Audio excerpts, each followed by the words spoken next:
Hi, everybody. My name is Gilberto Marquez. I am advisor to the Puerto Rico Science, Technology, and Research Trust.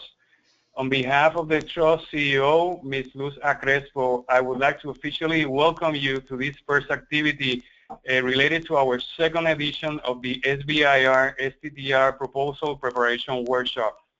For the Trust, this is a very important activity as our main goal is to increase Puerto Rico innovation capacity. We clearly identify that one of the means to achieve these goals is to increase the number of SBIR and STTRs awarded in Puerto Rico.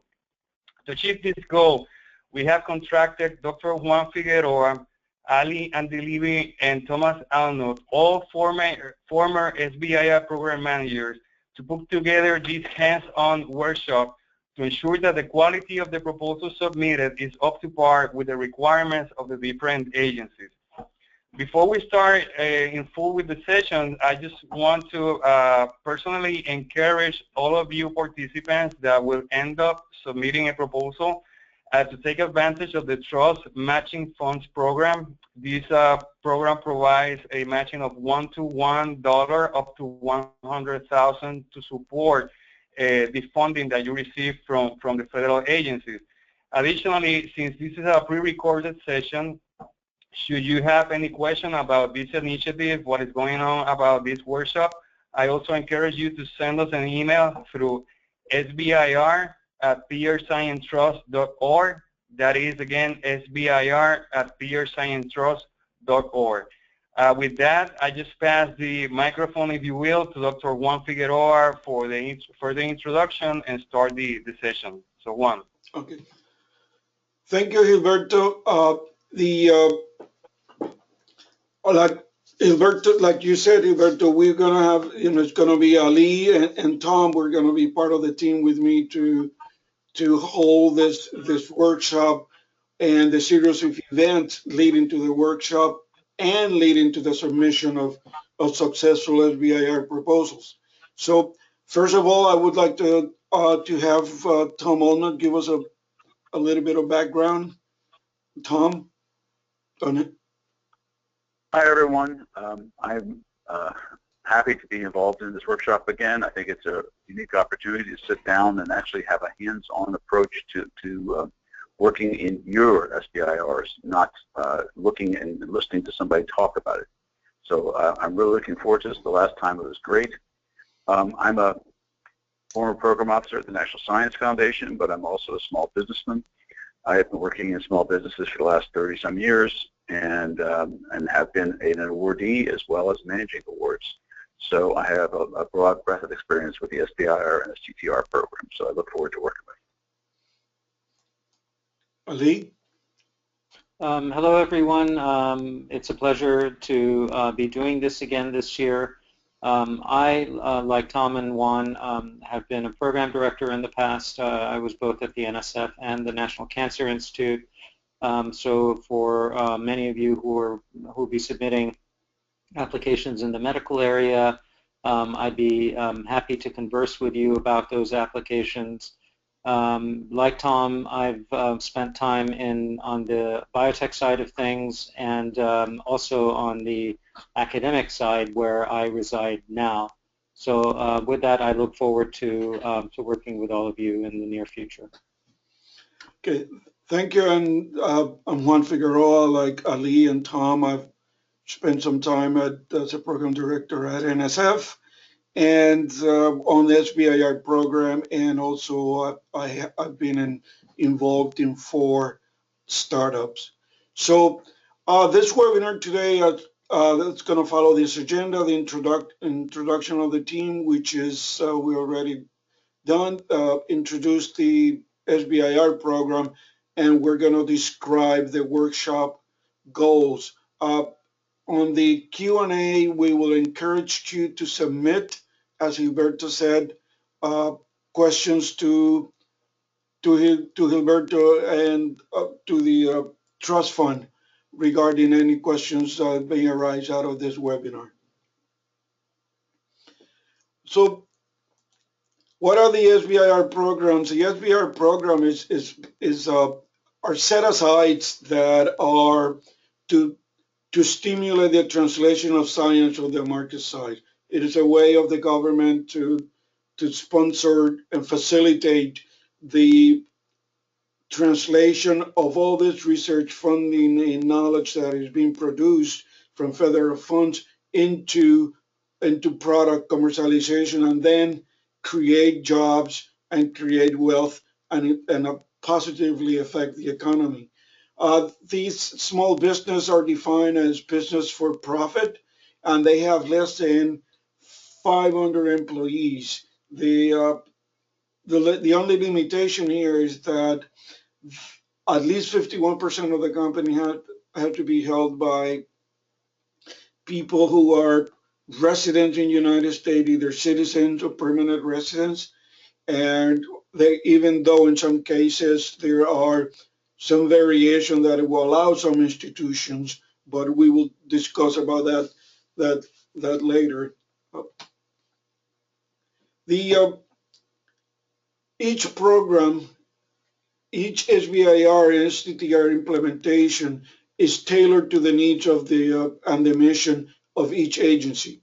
You have to one proposal does not fit well in all the agencies. You have to understand that NSF and NIH do not buy your products, so they are really supporting your research and development on the path to commercialization, while DoD and DOE and other agencies will like to buy what you have and provide you with contracts instead of grants. And also they will like a relationship closer with the program manager in terms of in terms of what the final product is going to be.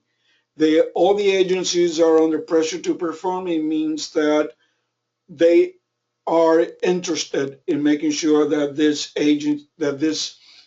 grants and contracts make it to commercialization. Just a quick one here. This is just to say that the government is the one that takes the risk on the people and the technology. Ali? Yes. So one of the take-home lessons from this cartoon is that in order to get from an innovation, an innovative idea, to a successful company, one that is growing and is vibrant, is a path that's fraught with many dangers, and it has been called the pit has been called the valley of death, and most of the technologies that are funded through the SBIR program, unfortunately, especially within the medical sciences, end up meeting their demise somewhere along the line of that path in the valley of death. So it's very important as you think about your companies and the future growth of your companies, that you not only bring together the right team, and that includes not only the technical people, but also people with the market expertise, the business expertise that can help guide the company through the business obstacles and hindrances that you will definitely encounter along the way. So it's important to think about how you're going to raise your funds following the SBIR program, getting to know the funding community around you and elsewhere in terms of VCs and angels. And as you think about starting a company, to recognize the various players that need to be engaged along the different time points as you progress from a laboratory-based innovation or just an innovative idea towards a successful company. Next slide, Juan. So what is the role of the government here? The government basically de-risks the technology and really helps to get the entrepreneurs to take the risk of getting into the game. As you well know, and as they should be, VCs and angels are more risk averse, and they are focused on technologies that have been de-risked to a certain point where when they come in, they're not likely to lose the money that's been given to them by their partners, by their limited partners. And so it's understandable that they want to see de-risk technologies. Thinking as you think about the valley of death, as I said, many of the SBIR projects, even the ones that have gotten to phase 2, especially those in the medical arena, have not even been de-risked enough up to that point for VCs to get in. So other sources of financing need to be considered, and that includes angels and so on. Through the SBIR program, the government is also providing a initial, if you will, seal of approval in that the companies that receive funding from the federal government have gone through a peer-reviewed assessment of their technology and their team. And as you will see in the interactions with us, we try to make sure that your application is as well written as possible for you to optimize the chances of getting this seal of approval. Again, associated with that, the funding that you receive also acts as a seed that allows the investment community to see that seal of approval associated with money, and therefore feel more comfortable at some future point to come in and put money into the venture. And ultimately, at the end of this, the government wants to see job creation and monies flowing back into the coffers of the government, so that through taxes and so on, so that it can put that money back into work for the good of everyone, and for expanding technology and science in the form of, in the industrial setting, in the business setting, to drive the economy forward.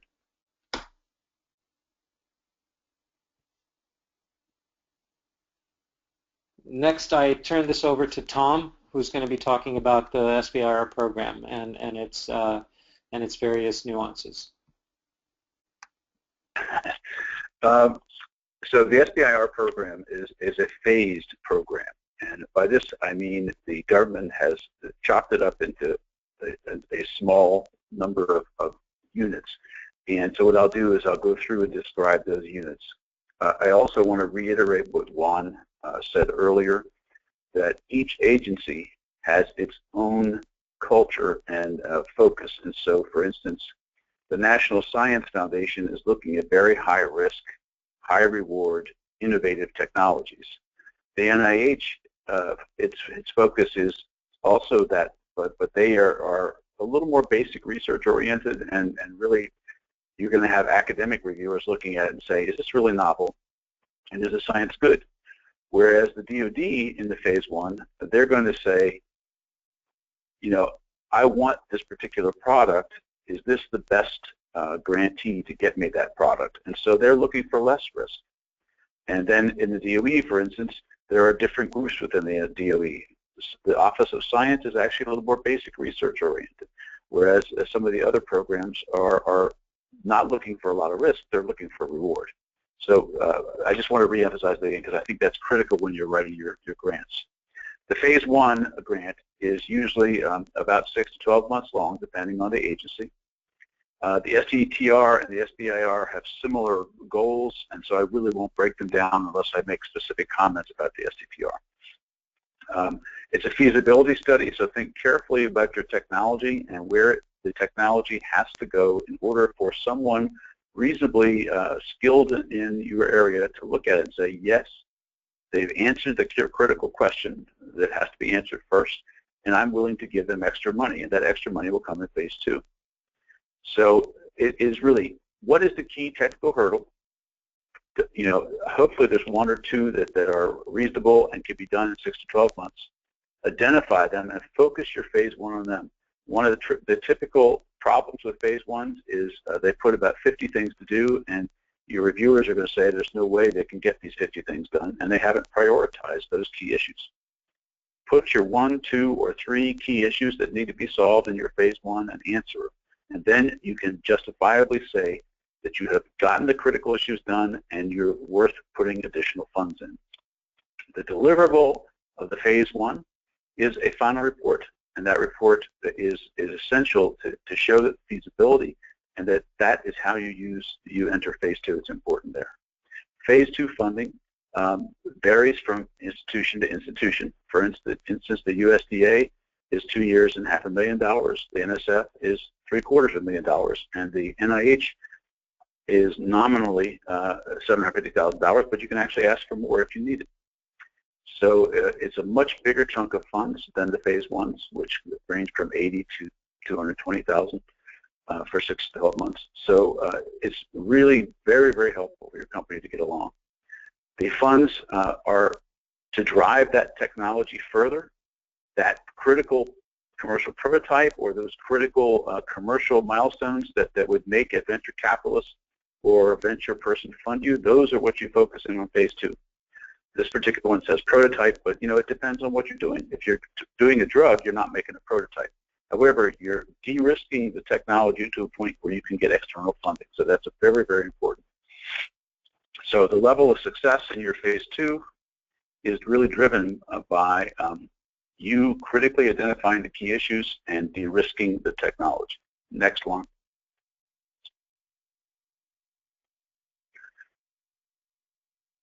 All federal agencies that fund external research at a threshold value set by the government are required to set aside, that means take some money out of their research budget and give it to small businesses, and that is what makes the SBIR and STTR. The recent reauthorization of the SBIR program has raised that number, so I believe now the SBIR is like 3.7% eventually, and the STTR is 2-point-some% eventually. So they're raising that money up, but this is a big pot of money. This is billions. I think it's like $2 billion a year for all the external research of all the agencies. So this is a lot of money.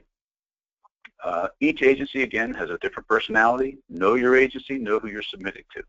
The major players are the DoD, NIH, DOE, and NSF, but all the other ones also have additional funds, like transportation has funds, and Department of Education has funds, and the EPA have funds. But they don't have a lot of external programs, funding programs, so those are much smaller funds.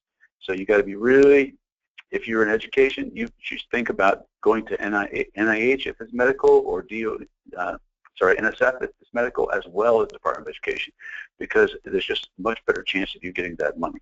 Next, please.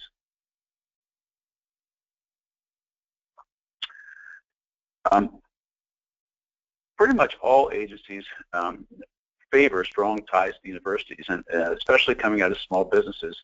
A lot of times, small businesses are looked at skeptically by the reviewers, and so having a strong partnership, either with a university or to a strategic partner, is a really good thing for your possibilities to get an award from any of these agencies. So the STTR requires that you team up with university.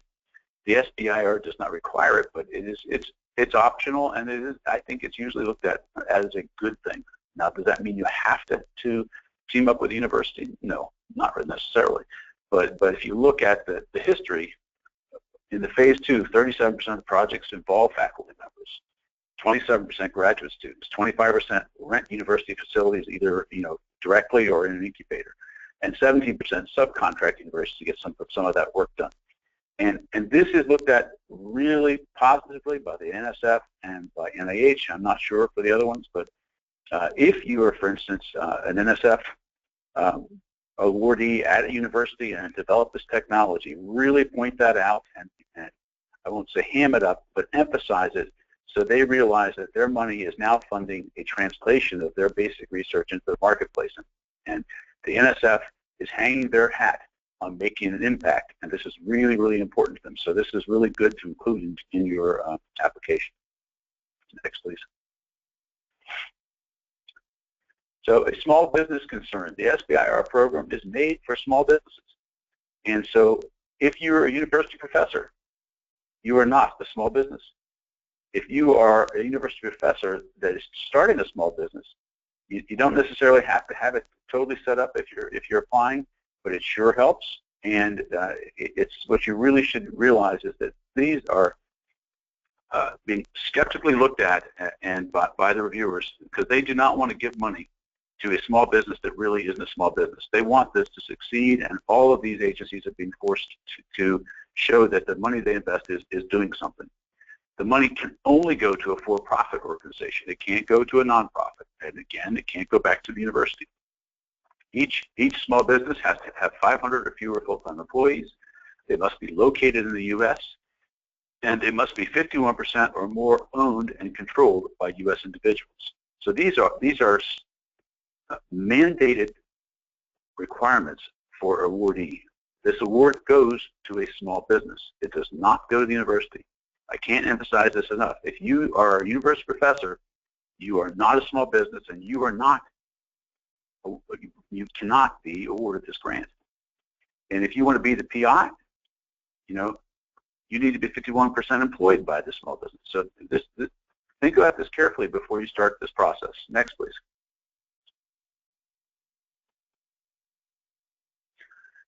So who can participate? It's available exclusively to small, high-tech companies that are working toward commercialization of innovative technologies.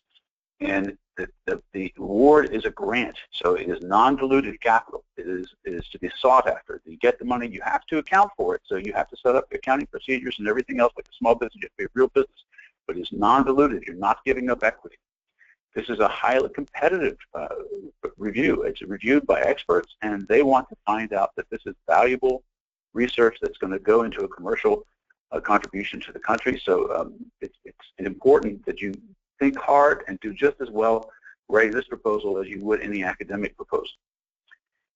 In NSF, for instance, it was I think the award rate for phase 1 is about 13 to 15% of applications get awarded. In phase 2, that improves dramatically to about 45% in NSF. I think it's similar in other agencies. Again, I emphasize that the SBIR and SCTR are funded by a mandated set-aside for the external research of a agency, and so this money is not going to be taken away anytime soon, so it's a great thing. Next, please. So I'm basically going to quickly go over the concept again for you. There is a big thing in the middle that you see a big university there, but it could just as well be a research institute, or it could even be a innovative small business that came up with a good idea.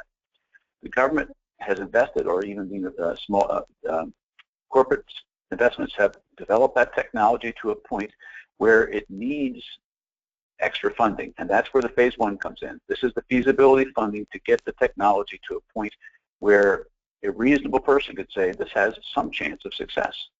And so in phase 1, it's either 6 to 12 months as an SBIR, STTR, depending on who you want, and you are given tools by the granting agency once you get this to help you prepare for the commercialization. There are lots of programs in the NSF and other agencies that are trying to make you successful and give you some tools to make a successful phase 2 and to build your business. Here again is the point. This is to build new technologies and build businesses to drive those technologies in the marketplace. This is not a grant for you just to do an academic study. The phase 2 is usually a 2-year program. It can anywhere from $500,000 to $750,000, even larger, depending on the agency. That money is meant to get your technology to the point where either it can be put on the market or it can get outside investors to invest money in it to put it on the market. Those third-party investments come in. There are lots of interesting programs funded by the agencies that actually can match that funding or help you get further commercialization effort, and that's phase 3. Phase 3 is not usually funded by the agency. However, NIH, I believe, has a little bit of money that they do that for. The agencies also are helping you get contacts and get contracts and match you up with potential end users of the technology. So what is in it for the government, and actually what is in it for you as a small business? It's to make products and make money, and if you make products and make money, the government gets taxes and the nation is better. So that's really the whole concept in a nutshell. Next one. I'm going to use NSF as an example here for funding criteria, but realize in your solicitation from your agency, they tell you what the funding criteria are. In the NSF, that they fund high-risk, high-payback innovation. They want it to have a strong potential for commercialization, and they do it to small businesses that can demonstrate strategic partnerships with research collaborators, customers, and equity investors. How does that happen? They look for university link-ups. They look for you talking to your customers. They look for you understanding what's going on in the whole industry. So be aware that they really enjoy partnerships at the NSF, and they also do not fund just evolutionary things like, you got a car and I'm going to make the car shinier or something like that. They don't do that. They fund innovations that are not seen in the marketplace at this time. And so if you're just going to optimize your process or streamline your process, basically there's very little risk, and the NSF reviewers would say fund it yourself or get a strategic partner. So realize that's what the NSF is looking for. They don't fund clinical trials or analytical or market studies for these technologies. It is all R&D. Next one. When they review it, the NSF has a typical review structure. They have intellectual merit and broader impacts. Realize if you are an ex-NSF grantee in the academic side that these are not your mother's. These are not your mother's criteria. These are very different criteria. The intellectual merit looks for sound technology and a sound commercial and technical plan. They look for qualified teams done. They look for sufficient resources to get it done. And they want to see that it reflects, quote, state of the art, but it's really state of the marketplace. They want you to, this is really going to shake up the marketplace. Additionally, they have a broader impacts, and if you're a traditional NSF academic grantee, it is, there's, I'm a small businessman. There's a lot of stuff in there that like diversity and society, all those other things, but that's not the broader impacts they're looking at. What they're looking for is that you focus your technology and it impacts the marketplace. It is answering a need, and just by definition, if you answer a need in the marketplace, you are helping the United States. So that's the broader impact they're looking for. Now, if you are from a historical black college, or you're from a depressed area that doesn't get a lot of it, that's worth mentioning. But it is not the key criteria that's being looked for in the SBIR or STTR applications. They're looking for impact on the marketplace. Next, please. So I'm really excited about working with you folks down there in Puerto Rico again, and working in a hands-on approach. I've been to many SBIR or STTR lectures and talks. Actually, this is one of them. But what you really get out of it is by doing it. And so what we're doing is we're requiring you to understand STTR and SBIR programs. This is kind of a pre-review. We'll do that quickly again during the workshop and set kind of a baseline so everybody understands what you're looking for. We'll provide strategies for attacking specific sections of grants, and then we'll work on your grant on those sections. And we'll, it's going to be it'll be kind of a group session initially, and then one-on-one on that particular section, and we'll help you with your strategies on how to approach it. So this is hands-on. This is, you better bring a good draft.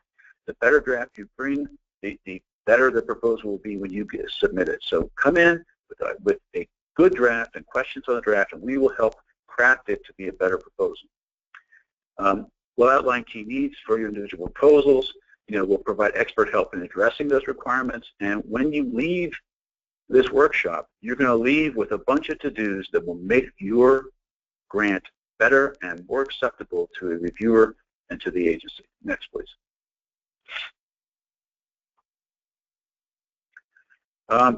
Here's kind of the guidelines for what the schedule is. Juan, do you want to take this here?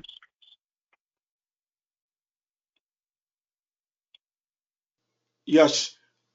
This is what we're going to be working on. The deadline, the initial deadline that this one is going to satisfy, the most immediate one is the NSF on June 5th. And this is to help you get and meet that deadline. One of the items that we want to emphasize is that it is in your best interest to apply to as many agencies as possible. And if there's some overlap, state it. If it's the same proposal, pretty much an amount of work stated, it doesn't work against you. Actually, it gives a good impression that you're really trying out there to give some funds. So to get some funds for your work. So this schedule reflects that initial deadline for NSF. There's another later deadline for NIH, and of course we will have more time. But for this one that we're pressed, what we're having is that we're having the workshop, and then we will have until March 31st to submit the application that is going to contain the project description. Then we're going to have, by April 2nd, we're going to have the opportunity to look at all these proposals, all this application that you submitted, and we will let you know by April 5th which ones are going to be able to participate because they meet the criteria and it's an active area and it's a valid institution. And then by April 19th, you are to submit a proposal for the workshop. As the team from the workshop, Ali, Tom, and in a way, Alberto, we will take a look at the proposals and evaluate it before going into the next step, which is the 2-day workshop, where we will give you feedback and work with you hands-on, making the changes to what you already wrote. So it's critical that you write something as close to the template provided by Gilberto and and the and the trust fund as possible. So what I encourage you is to write it, follow the template so that you give us enough information that we can make valid input rather than pretend to just go over there and do the writing. So after the workshop, we'll give you about 2 weeks to input, to include our input from the workshop, and then you submit it to the panel, to our group for review. We're going to be setting up not a similar panel, but just as good, if not even better, a panel review, which will follow the same rules that NSF, NIH, and other agencies follow.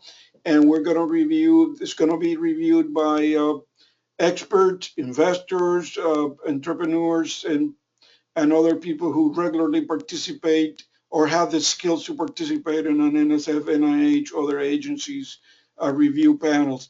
Then the panel will be held, sorry about that, the panel will be held on the 20th, and then we'll be sending some the feedback from the panel and provide you about a week to make adjustments, corrections to the changes that we suggest from the review. And after that, you will have another week to make suggestions to our suggestions so that you can submit on the deadline of the 4th of June. And we want to emphasize to you that we will respect the confidentiality all the way through and the proprietary nature of your proposals. So people who participate in the panel will sign a non-disclosure agreement, and everybody who participated in the workshop will also sign a non-disclosure agreement. So we respect, like I said, the proprietary nature of your work. And why? Because we have to make sure that there should be no public disclosure of any patentable idea, that so we will throw a big roadblock on your way to get a patent And also we want to increase the interaction between the PRs startups. So in the workshop, we want people to talk to each other freely, to have great interaction so that you can help each other improve your submission. More, and then critically, when the more complete your proposal is for the workshop, the higher the quality of our input is going to be because we have a lot more. And so I just strongly suggested yet again for the fourth time that you bring as much written as you can, if not the whole proposal, so that we will be able to identify what the issues we're facing. We will have a lot more informed questions to you, and so you will have more informed questions to us, and then we can make the changes and improvements in real time. And the important part is to remember that the writing is about telling technical and business experts how your technology can be transformed into a product which then create jobs. These are not research proposals. These are highly technical proposals that you're going to convert to technology, and the people who are going to be reviewing that are technology expert and business expert, and they will be able to get your message as to how this highly innovative technology is going to be commercialized. Tom, you want to take this? Yeah, this is just really summarizing what we've already said. The SBIR and STTR programs are basically seed money to get your project to feasibility. They only fund R&D. There's no business-related funding. However, there's some little fractions of fee that you can use, and there is a little bit of money for that. These are phased grants and incentives to help the company bridge the gap to outside funding. That means bridge the gap. That doesn't mean rely on the government to be your outside funding unless you happen to be making a product directly for the DoD. It is not your answer to commercialization. It is just your start. Start looking right away for the funding and collaborations and strategic partners that are going to help you get this product to market, because for the most part, $750,000 is not enough to get a product to market. Don't just write your grant and then forget about building a business. This is to build a business, and Puerto Rico wants strong businesses and innovative technologies to get into the marketplace, to drive the local industry and to drive the high-tech industry. Next one. I can't emphasize enough, all agencies are different. Tailor to the agency. If you need help, I've actually had grants with DOE, USDA, and NSF, and actually NIH as well. So you need to talk to some of us, and I think we can help you understand the agency. If not, we know people who can. Each has very specific rules. I can't emphasize this enough. Follow them. If you don't follow them, they're going to return your proposal without review. You need to tailor it and apply to as many agencies as appropriate with your technology. Always disclose in the application if you're applying to 3 or 4 agencies. Always disclose that you have applied, and realize you cannot accept all 3 proposals if they're doing the same thing. You can only accept one. And the funding agency who first provides that funding is not going to say, oh, I'll wait till NIH gets around to it. You're going to have to call up the NIH and cancel that and assure that whoever offered it that you actually cancel those grants, so they will not award it. So the same thing cannot be funded twice. I think that's it. Isn't that one? Yep. Yes, and what I would like to do just to have Gilberto to give you the what the next steps and recommendations coming from the trust fund. Gilberto? Yes, absolutely, Juan. I just, at this moment, I first of all would like to thank you, Juan, Tom, and Ali for taking the time to put together the session. And I just want to stress for all participants and potential participants of the program is to remind that the due date of March 31st, to submit the application containing the project description. This document was sent in the first email announcing the launch of this second workshop, but we will be resubmitting it again to the whole database of people that apply to participate to the webinar and to the whole database, so you can have access to it. And again, any questions about this program, including the Trust Matching Fund, please feel free to reach us through SBIR at peersciencetrust.org, and we will be gladly to take any questions about this initiative or the funding program. So I think with that, Juan? Yeah, well, we want to thank you for listening to and paying attention to this webinar, and we're looking forward to working with you and hope to see as many of you as possible on the 28th and 29th of April. Good day. Bye. Thank you. Thank you. Bye.